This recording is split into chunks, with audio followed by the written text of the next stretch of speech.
ഞാൻ ആ കേക്കിൽ ഞാൻ എഴുതിയതാ അത്രയും പ്രിയപ്പെട്ടവനാണ്. ഞാൻ അത്രയും പ്രിയപ്പെട്ടവൻ എഴുതി. എനിക്ക് അത്രയും പ്രിയപ്പെട്ട, ഞാൻ ഫ്രണ്ടെന്നോ അനിയെന്നൊന്നും വിളിക്കുന്നില്ല, എനിക്ക് അത്രയും പ്രിയപ്പെട്ട ഒരാള് എന്റെ ലൈഫിലാണ്.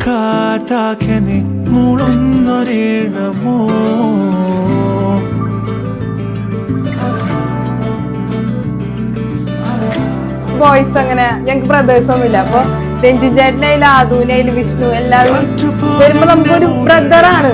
ഇവനായാലും എന്റെ ഒരു അനിയന്റെ പോലെ ചേട്ടൻ രഞ്ജിൻ ചേട്ടൻ ഒരു വലിയൊരു ചേട്ടനായിരുന്നു. എല്ലാവരും കൂടി പറയുന്നു. അപ്പൊ ഹാപ്പി ആയിട്ട് പോയിട്ട് കല്യാണത്തിന് ഒരു 10 പവന്റെ മാലയാണ് പറഞ്ഞത്. All the very best. കുറച്ച് ഡിസ്റ്റൻസ് ഒക്കെ മാറി കഴിഞ്ഞാൽ ചിലപ്പോൾ പല റിലേഷൻ കട്ടാവാ അതൊക്കെ ഉണ്ടാവാറുണ്ട്. പക്ഷെ നമ്മുടെ കേസിൽ അങ്ങനെ ഉണ്ടാവില്ല.